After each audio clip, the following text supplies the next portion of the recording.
Hello, everybody. Hi, it's 6 o'clock and it's time for the next author's talk at the Skyscraper Museum. I'm Carol Willis. I'm the founder and director of the Skyscraper Museum. And I'm here tonight with Lynne Sagalyn and also Alison Isenberg in conversation about Lynne's new book, Times Square Remade, the dynamics of urban change. Lynne and Alison are friends of longstanding great urban historians, and it's really a delight to have them together in order to discuss Lynne's book tonight. Lynne is a good friend. She is a now professor emerita of real estate at Columbia School of Business, and she had a long career of teaching, also as a real estate professional. She's the author of numerous books. The ones that we're going to refer to tonight are two books on Times Square. The first being Times Square Roulette, the remaking of a city icon. And now, that was published in 2003, and now just published this month is her Times Square Remade. So from remaking to remade, we're going to reflect on more than 20 years of history. And indeed, this book goes back even farther than the one that looked at the current urban development around the year 2000 and the vast changes that were coming to Times Square. In between that, Lynne wrote another book, a volume, a tome, which is the definitive history of the rebuilding at Ground Zero. And the title of that book, which is The Power at Ground Zero, Politics, Money, and the Remaking, there we go, remaking again, of Lower Manhattan, is really an enormous compilation of the politics, the power, the word that she uses in the new book, the dynamics of how cities change under cyclical conditions, but also catastrophic conditions. And so we want to talk about these key words. Let me also introduce Alison Isenberg now, and so they'll be able to slide into these seats after Lynne gives her about 30-minute illustrated talk that frames the book and some of the issues that she raises. Alison is also a professor of history at Princeton University, where she co-directs the Princeton Mellon Initiative in Architecture, Urbanism, and the Humanities. I love that word, humanities.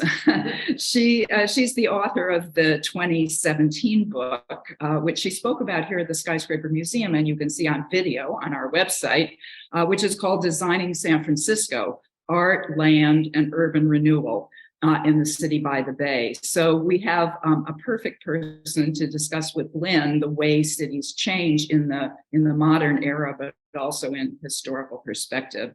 So those books together, and by the way, they both wrote a book that have downtown in the title or in the subtitle. So it's Urban Cities Downtown is what we're going to talk about today. And I'm delighted to let Lynne Sagalyn now slide into this chair and take over with her slides now. Thank you, Carol, for such a lovely introduction. And it's really a pleasure to be here and have a conversation with Alison. And welcome to all of you who are online. It's really new technological world we live in. It's nice to be able to reach so many people through the online course. When I thought about writing a second book on Times Square, which was not an immediate thought, I would add, but my husband kind of pushed me to do this for a long enough time that I couldn't say no. And the object was to look at what happened after the transformation, what impact the transformation really had. And as I thought about the questions I wanted to ask about the postscript to the transformation, I kept thinking about what made this district so distinctive, what made it so compelling to scholars and to photographers and to commentators that for over 100 years, 120 years, they kept talking about Times Square. And it seemed to me that the changing character of the place was what drew people to it decade after decade. The change was an integral part of what made Times Square, Times Square. So what I want to talk about tonight is and lay out sort of in outline form is that Times Square has gone through various eras of change. We're most familiar with its morphing from Longacre Square, which was a horse and carriage trade, livery stable kind of neighborhood, often called the Thieves' Den, to Times Square. And then after about 20 years of live theater, which created a very dense entertainment district, competition from other forms of entertainment pushed the theaters into presenting grinders, which are mostly action films, and burlesque. And after the war, and I'm going to talk about each one of these eras, after the war, Times Square was really the center of honky-tonk activities, the kind that you would see on a Coney Island kind of strip. And after the honky-tonk, it moved on to pornography. And after pornography, you had the public intervention that moved Times Square from adult entertainment to family friendly. So the first period I want to talk about is the formative growth period. And that lasted about 28 years. And it was really a very interesting period. I have this map up here. And if you can see it, there are various, on both sides of Broadway, you have a cluster of intense theater activity. The first image in this slide shows Longacre Square as it was in 1889. It was just the place for horse and carriage trade and livery. And the first theater on 42nd Street appeared in 1893. That was the American Theater. And the next theater to come is the one you see below, Hammerstein's Victoria Theater, which appeared in 1899. And by 1908, when the bottom image is of that time period, 42nd Street had 8 theaters, 8 live theaters. It was the street of live theater. It was a very distinctive street because of the cluster of theaters. And that concentration would keep growing for the next decade or so.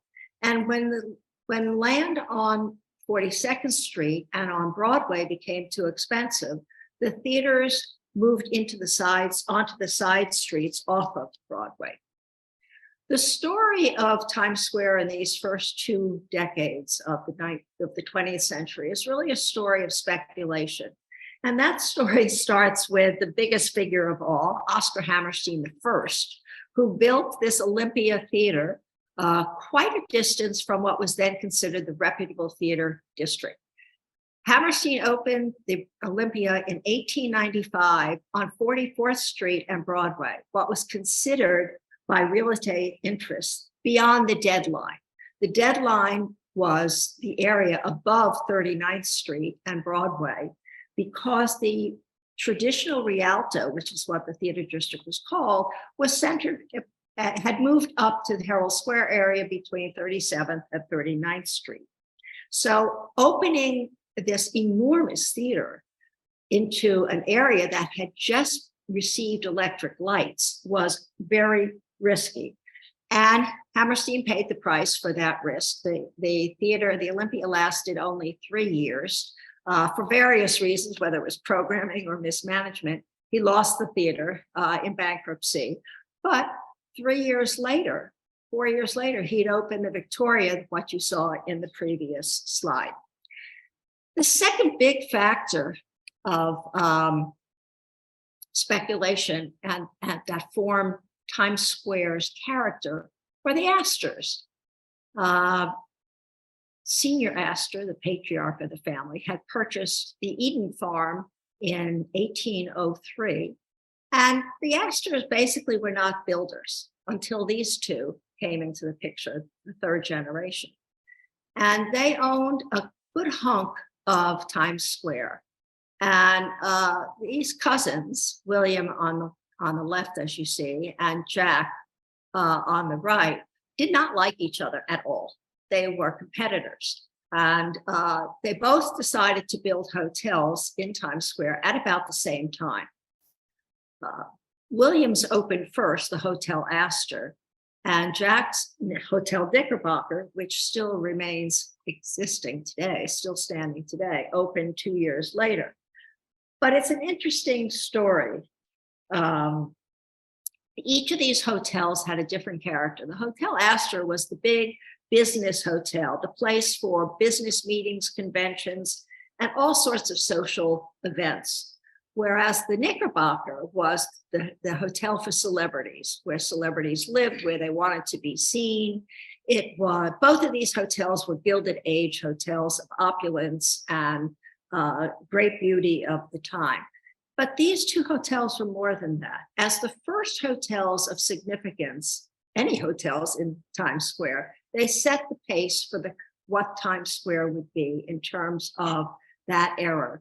And the pace was mixed in terms of socioeconomics and also in terms of lavish decor. There's an interesting, debate among scholars about what made Times Square such a central force in Midtown. The real estate interests will all argue that it was transportation. When the IRT opened the subway stop at 42nd Street and 7th Avenue from Broadway in 1904, that did it, they think. The historians see it in a different light. Historians like Mike Wallace believe that it was the theater concentration spurred by an intense rivalry among theater developers that created the real draw that made Times Square what it is. I'm going to pick a hybrid position, which is it's not mutually exclusive. It's not one or the other. Both the centrality that the subway brought and other means of transportation that all centered into Times Square, plus the concentration of theaters, really made a difference in giving Times Square the distinction of being the entertainment district of New York City. So let me say a few words about the theater building frenzy. It was a matter of wonder to real estate interests. And I spend a lot of time in the book talking about the way the real estate world viewed development, not only in Times Square, but in the adjacent area of Hell's Kitchen, because nobody has really told the history of this section of Midtown from a real estate perspective. And I believe it's really important to understand that in order to understand how change happened and the time pattern of change. So if you read the Real Estate Builder's Guide in the early part of the 20th century, it's a matter of wonder to them that theater after theater is going up because they see it as ruinous competition, which in a way it ultimately became. By 1920, there were 55 theaters in this area between 39th Street and 50th or 55th Street, 12 of which were on West 42nd Street.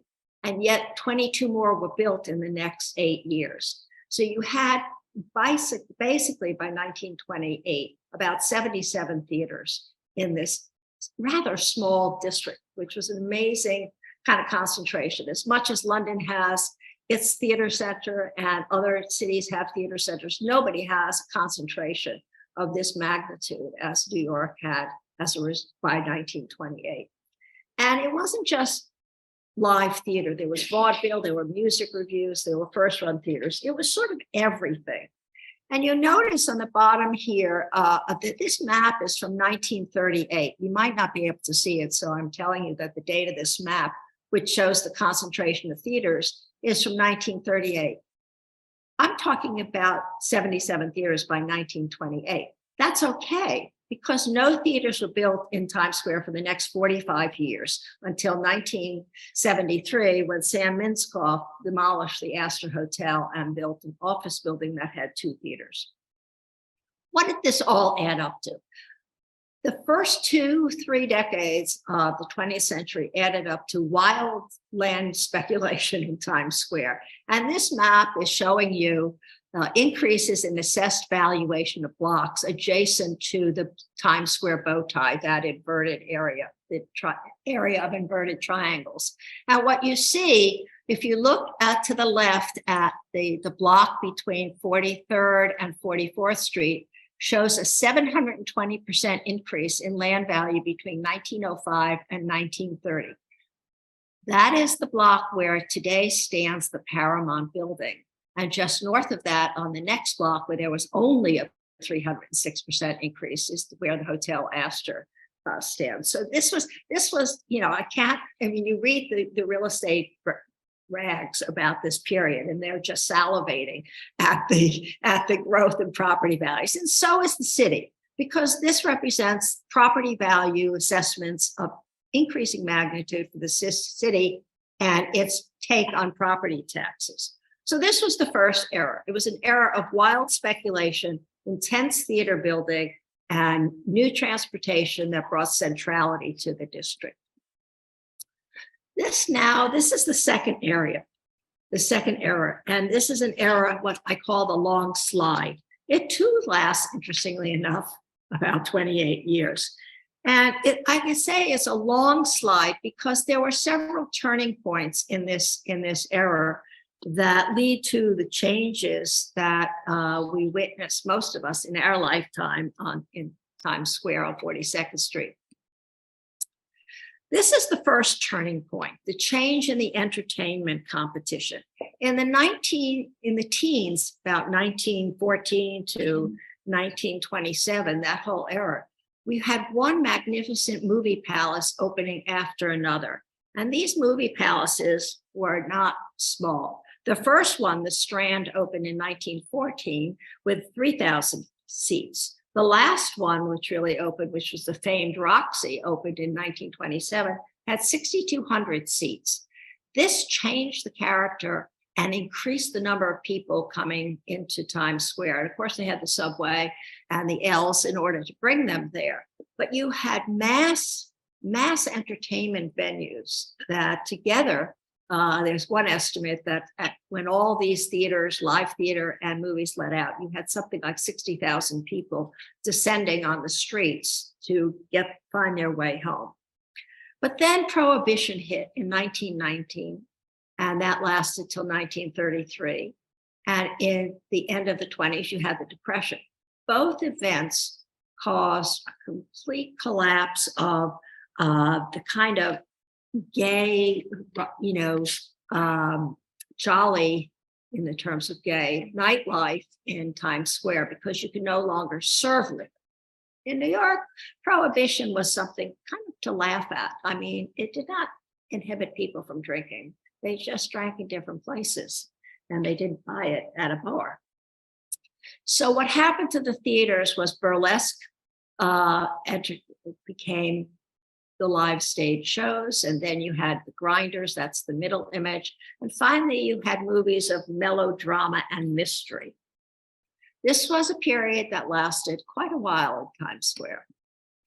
Then came the war. Between 1940 and 1950, in the 1940s, you had Times Square became the place where people went for news. And you could see that up above in the first image.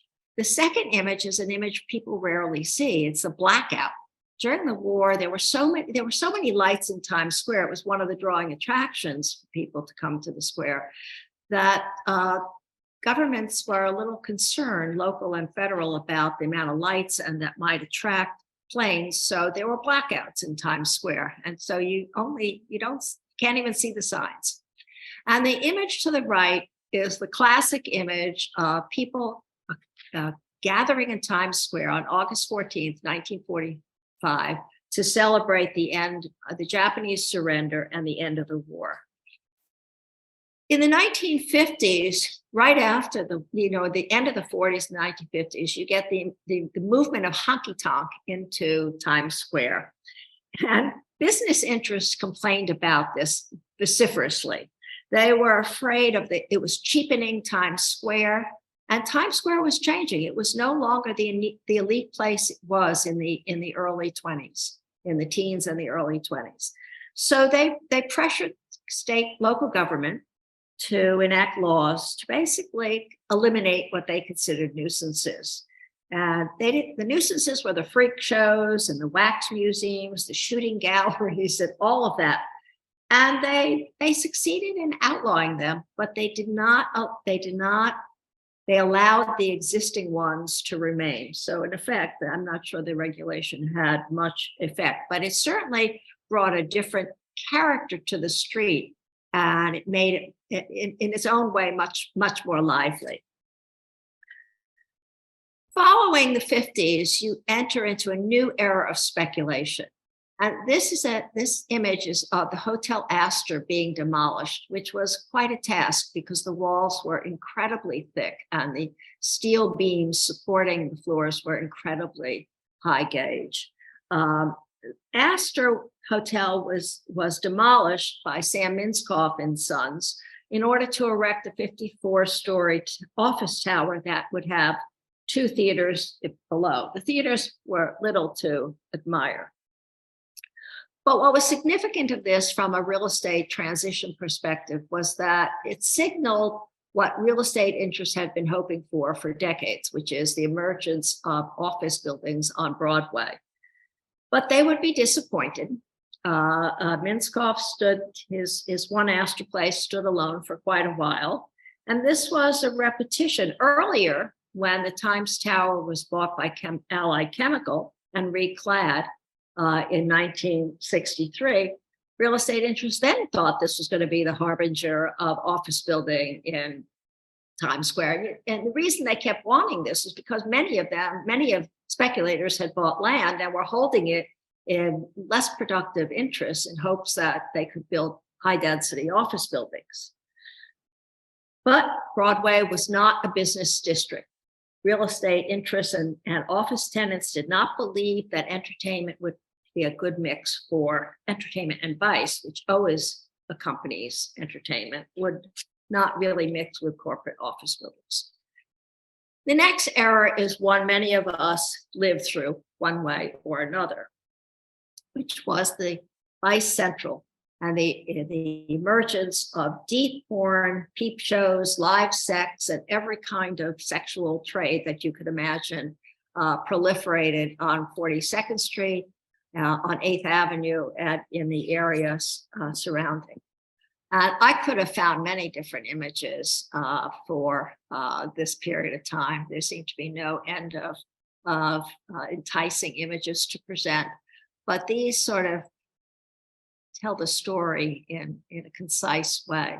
You had streetscapes on 42nd Street that were just full of sexual advertisements and peep shows and live sex, particularly on 8th Avenue.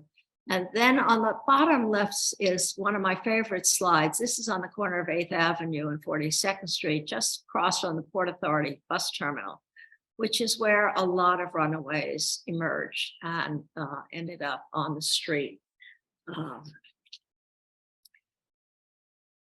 The next era comes around 1990, and I chose 1990.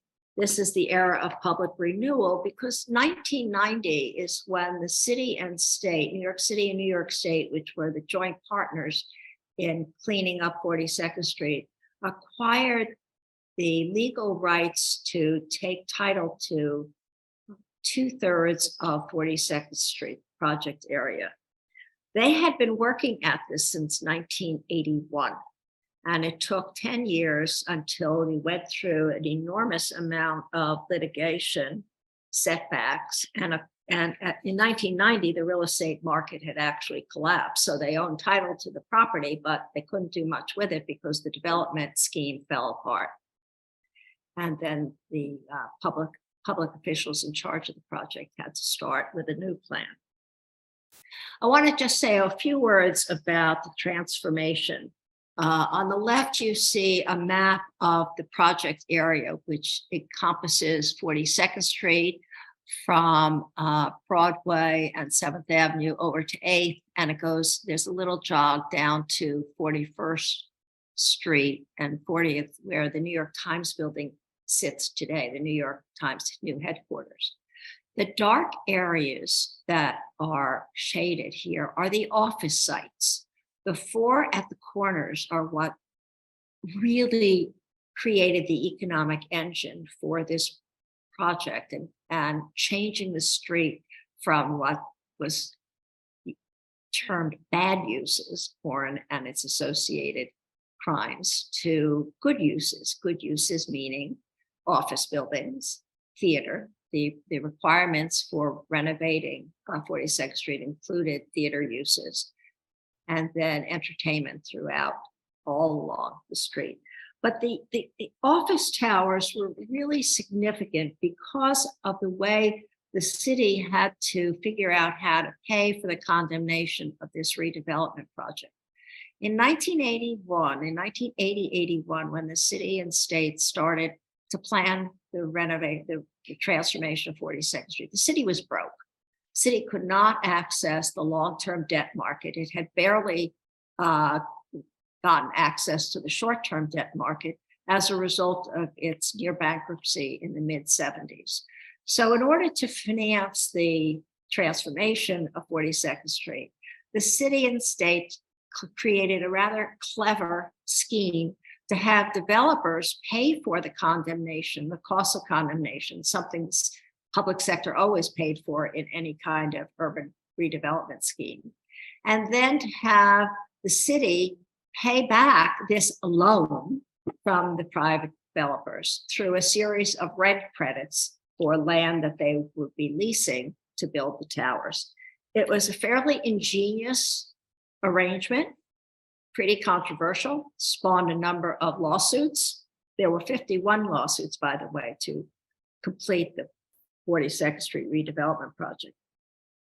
But in the end, the transformation of this street was incredibly accretive for the city in terms of the growth of property values, the kind of revenues the city receives in addition to increase in property values. And one of the offsets, one of the ways in which the city has used the revenues from the 42nd Street redevelopment project is to finance the New York City ferry system. The ferry system was capitalized with about $110 million from the 42nd Street redevelopment project revenues. So even without the pretty controversial property tax abatements that these towers received, the city really has received a bonanza of property value increases in property tax revenues and other revenues from the transformation of the street. And those of you who sort of want more numbers, I encourage you to read my book. There's a whole section on it. So now what you have by the end of the 1990s, you had a street that looked like this. This is an image taken a couple of years ago, but what it shows you is three things. One, you have a lot of people, business people, as well as tourists and local people walking the streets. You have vibrant signage, and you have, if you look further west, all the way down that picture, you see a lot of residential towers. What has happened as a result of the transformation of 42nd Street is that the real estate interests finally got their bid to build west of 8th Avenue, and they built one residential tower after another. And the data I collected on the growth in residential real estate, new towers after about sometimes starting in the late 1980s, but by 1990, you had really a huge wave. There were 19 towers built in the Hell's Kitchen neighborhood in a rather discrete period of time with something like 19,000 units. It totally transformed and gentrified Hell's Kitchen. Not unexpectedly, this was always the expectation, but it just took much longer for lots of reasons. In addition to a cleaned up 42nd Street that drew a tremendous amount of tourists, you had in Times Square proper really significant new public space amenities. You had the TKS booth with the great red steps, which is the best viewing platform for people watching in the city. And then you had Sonetta's redo of the pedestrianized space in Times Square, which despite the controversy over the costume characters and painted naked ladies, this has become a place, a very different and unusual public space. It's also what I called an opportunity space because the pedestrianization of Times Square caused its own controversy and a new set of regulations, and which may or may not be enforced at any level of significance in Times Square. The last point I sort of want to make has to do with what I consider to be the real iconic draw of Times Square, and that is the commercial signage.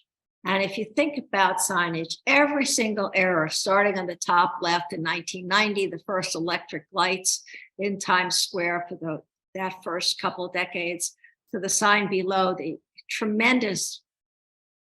best signs we really had, the Wrigley sign or the Camel Man smoking sign. And every era, whether it was 1920, 1930, 1950, 1960, 1967, you get, 42nd Street ablaze with sex films, or the late 1990s, where you get the billboard site, you see all the layered signs. And then in 2000, you have the NASDAQ sign, which tells you that financial services have moved into Times Square, as they have into many of a households' viewing station, because money and the stock market become a real consumer conversation item in the 90s. So it's this iconic character of Times Square. It's the Broadway theater concentration, it's the unique public space, and it's the commercial signage as entertainment that I think really talks to the character of Times Square and the changes that have emerged. But despite the changes in character, those three aspects, the Broadway theater concentration, the unique public space, and the commercial extravagance in signage, are really what have been a consistent piece of Times Square throughout its 120-year history so far. So thank you very much. It's fantastic to be here. I wonder if we could start off with perhaps a small piece of what you spoke about tonight, but I think one that's on a lot of people's minds, which is one of the fascinating aspects of the book is the way you show the office tower development trying to impinge on the theater district and then a kind of vice and commercial entertainment district. I wonder if maybe you could draw out a little bit about was there so much hand wringing now about the dependence on office, as a future for any kind of urban real estate. Right. And I'm curious what you think the particular lessons are here in part, because you have that success story, that the four towers at the corner that have brought in such revenue for the city. So yeah. Well, it's interesting. There is a long history of real estate interests wanting to build office towers in Times Square. But just a sentence or two. The east side of Manhattan, which we now associate with the high density office district, was not a dense office district until it didn't even begin until Grand Central Terminal opened in 1913. And it's really after the war that the east side develops. Before then, Times Square and the west part of Midtown was the center of activity in Manhattan, Midtown. And so the real estate interests kept thinking, well, we'll build office buildings. They kept buying land and speculating. And it didn't happen. Actually, when development happened, it was residential. And so in a sense you had in Times Square proper, you had the four towers, really six towers of the 42nd Street redevelopment project. And you had towers along Broadway because there were zoning incentives from the 1982 zoning special district. But, that was sort of about it. And so one of the lessons is that, real estate, certain configurations of real estate are fungible, especially land. I mean, you can knock a building down, but it's very expensive. So today's problem with the office building and the change in demand is not quite the same as the problem in the mid-90s, when we had a lot of office buildings in Lower Manhattan, and the mayor at the time and city planning created incentives for that transformation. This is a harder thing. It's a harder conversion, and Times Square faces a different kind of set of issues than East Midtown. First of all, there are competitive office districts in Manhattan. You have Lower Manhattan, you have East Manhattan, you have the Times Square district, you have Park Avenue South, and you have Hudson Yards. And the real competition for all these districts is from Hudson Yards and from the new towers going up in East Midtown. And Times Square, because it's Times Square, won't attract all the same kind of tenants as Hudson Yards will attract. It did in the first generation of those new office buildings, but it's a very competitive market. And I think the lesson from the past, one of the lessons from the past, is that buildings can be made into something else, but rents have to get really cheap. Buildings have to be very inexpensive to pay the price of conversions. And we're in the early innings of that game. Thanks. I think that leads nicely to another question I was wondering about, to borrow the concept of power from one of your other books. I'm curious how you would apply power to the story that you just told. Well, the story, there's a good question. And there is an answer, and there's a story about that, but it's not the story I told tonight. It's in the book. And it's the story of the community of Clinton or Hell's Kitchen, whichever name you prefer, and how they, through various activist groups, exercised a kind of political power to get first special district zoning that would protect certain part of Hell's Kitchen from high density development. And that came about in the mid 1970s, when there was talk of a convention center being built, and there was always talk of Times Square changing. And it's the adjacent neighborhood they were most threatened. And they managed to get special district zoning to protect a core of Hell's Kitchen. And then when 42nd Street redevelopment project was being discussed, they held up the city and state for $25 million.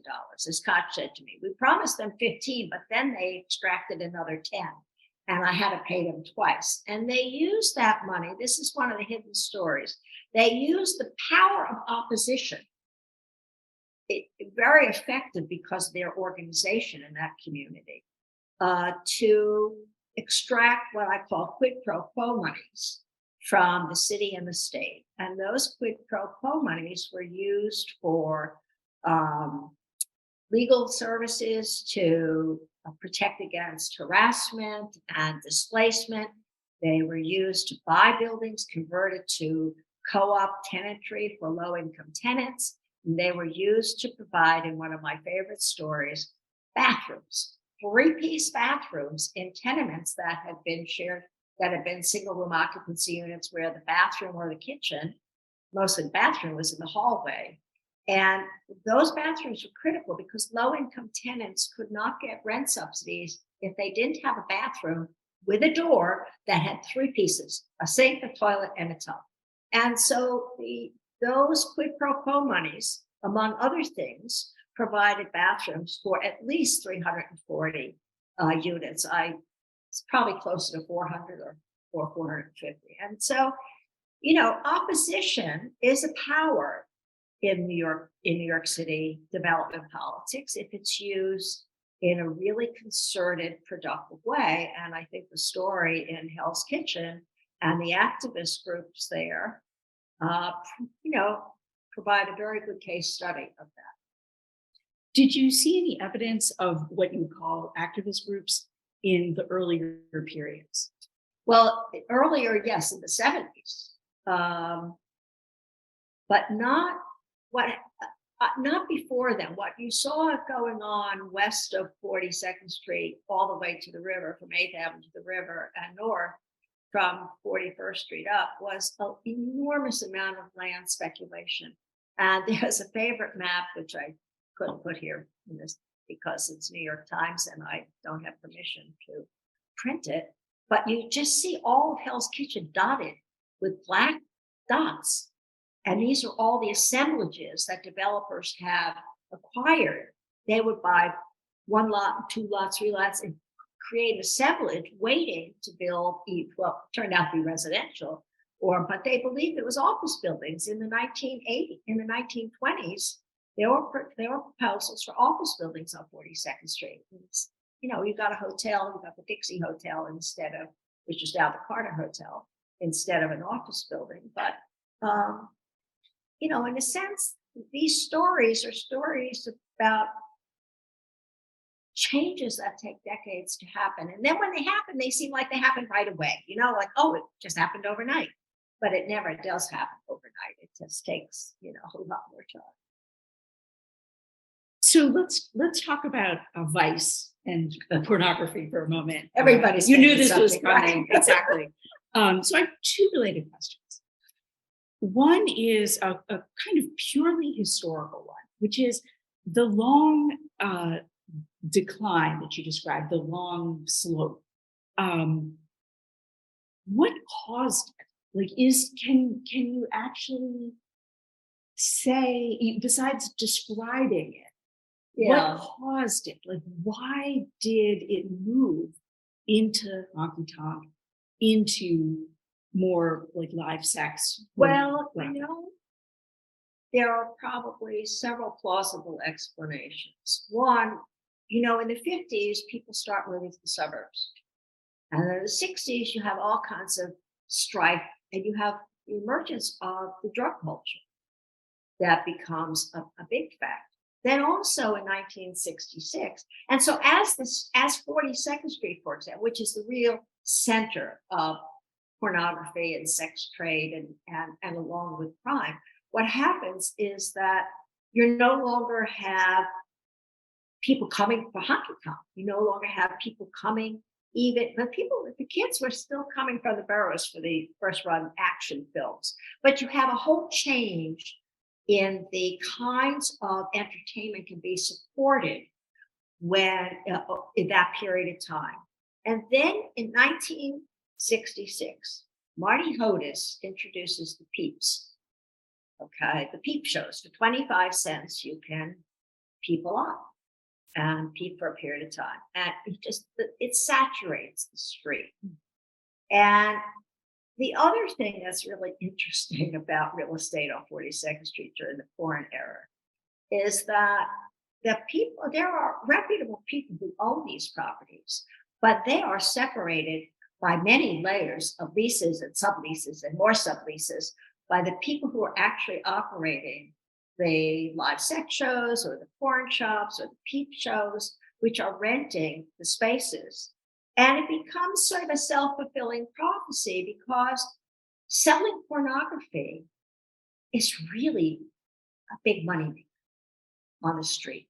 And you have to realize that the biggest clientele, I mean, I did a lot of research on this, and I would sort of be sitting at my computer and looking at this. My husband would come in and say, "What are you looking at? What are you doing?" And I had these big spreadsheets of all this kind of activity, and then I started getting really terrible emails, people trying to sell me porn because I kept looking for it. It was really funny. But what you found was that, pornography was incredibly profitable to the landowners and the leaseholders. And so, there was nothing that was going to interrupt it because there was no higher and best use. And it was in a sense a self-fulfilling prophecy. And finally, it took the city, which, mayor after mayor from LaGuardia on had been trying to get rid of the porn. And they used to have these big sweeps right before the mayoral election.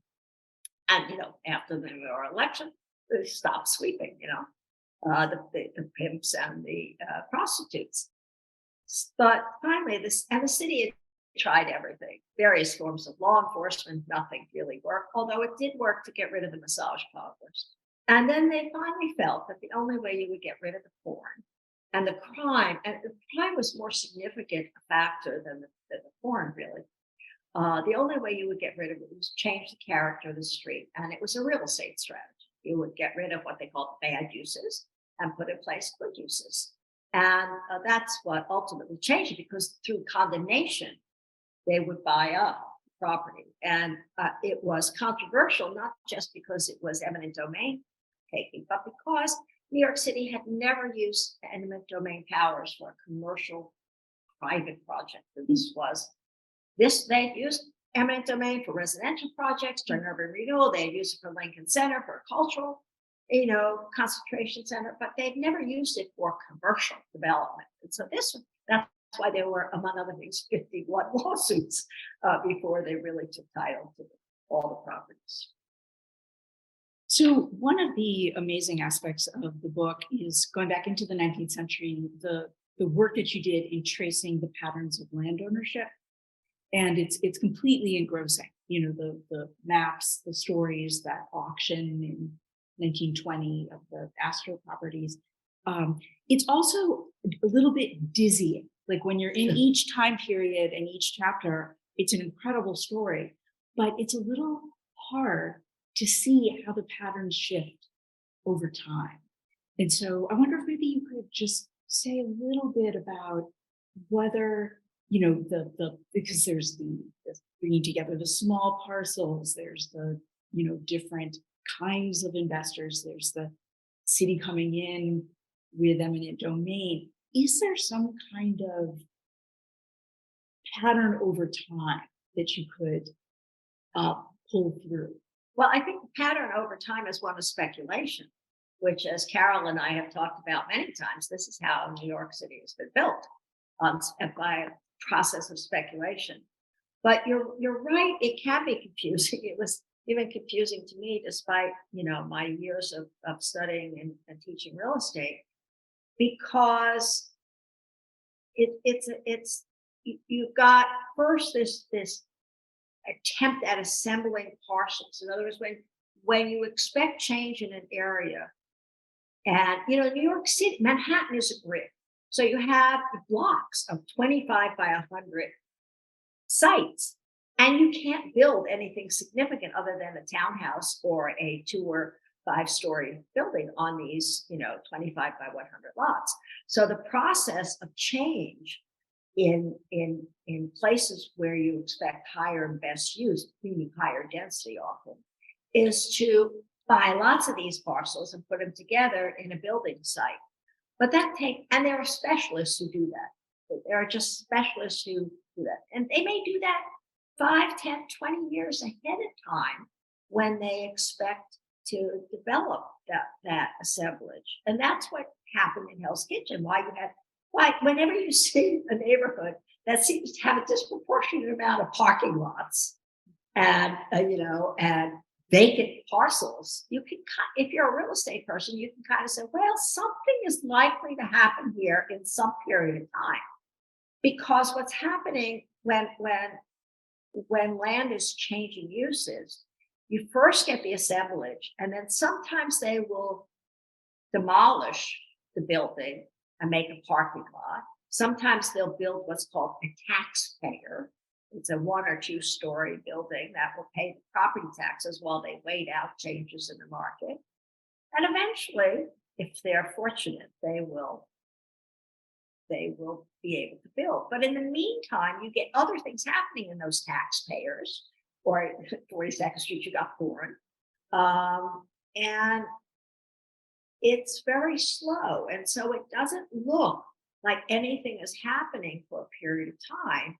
And then it happens. And I think there is a kind of mystery to real estate and real estate development and investment. And that was part of the reason I wanted to write this book and write the history of Times Square by telling a lot more of the real estate history that had been told. And I'll have to think a lot about your question of why it's so difficult to get one's arms around that story. Well, one of the elements that you brought out is the kind of amazing moment in the 19 teens and the 1920s when you have now almost 80 theaters, for example. And so it seemed that those were not being assembled by a small subset of investors in a way, or were they? Well, Like, how they did that what's fit? interesting, because the Astors, there were three grandsons of the patriarch who owned on a diagonal stretch, and images in the book of lands formerly called the Eaton Farm that ran from 43rd Street to the low 50s all the way to the Hudson in a real diagonal. And their control of that, they weren't builders. They would lease the land. So they leased it to many theaters. Okay. The theaters that were destroyed for the Marriott Marquis, those were based on Astor lands. But in general, that was unusual that you had a concentrated land ownership among the Astors. And one of the reasons I opened the book with the story of one of the Astor grandsons' death and sale of his trust properties was because the early development of Manhattan was perceived as being thwarted by these landed estates. And that's part of research I didn't even put in the book. There are landed estates who own enormous farms in Manhattan, and they didn't like to sell. They were very happy to maintain ownership. They would lease parcels out. In fact, the Astor patriarch, his strategy was to lease the parcels out for 21 years. 4 times you could release for 21 years, and then it was over. He owned whatever was on the front. So you really had a constraint on development in parts of Manhattan because of the landed estates. And the Astor sale in 1920 was one of the first breakage of that hold of landed estates. But the real estate market in Manhattan is very fragmented. It was then, and it still is. And very few people, once the landed estates disappeared from the ownership maps, very few people own really significant expanses of real estate. There's just a lot of little owners who have very significant holdings. It seems remarkable to be talking about landed estates in 1920. I mean, there are Manhattan, but there are still heirs of those landed estates. You know, a lot of familiar old Knickerbocker names and others, you know, in generations past that. But it's a fascinating history of Manhattan. And I'm sure if we looked at Queens and the Bronx, I know in the Bronx, I'm doing research in both those areas, there are other interesting stories about who owns the land and when did they start selling it and creating growth potential for the city. So I can't help but ask whether there are other places in the let's just say the United States that you would compare to the story of Times Square in this book. Like, I understand that, you know, this is a unique place, but when you think about all of the forces that have come together, I guess it's a question about, you know, how New York a story this is, and whether you're able to stretch to think about any other neighborhood in any other city. I think it's a good question. It's a fair question. I mean, I think Times Square is a particular unique place, but the nature of change, the dynamics of change, particularly the Hell's Kitchen story, is generic. I mean, you just go from loss of manufacturing jobs on the waterfront, you go, and all of that population change, you go from the transition of one type of economy, one kind of demographic, to a decline and then a renewal. And so it's the story of Hell's Kitchen that really encapsulates 60, 70 years of change that you can see in many cities, in large cities across the nation.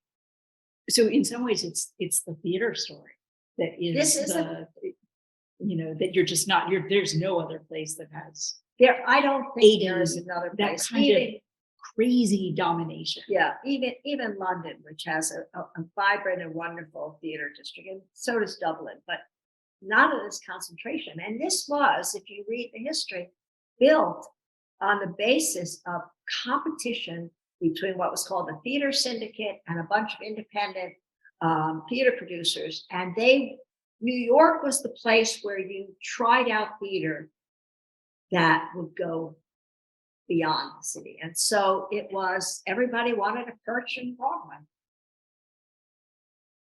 Well, two women who love cities and love to write about the history of cities. It was fascinating to have you speak with each other.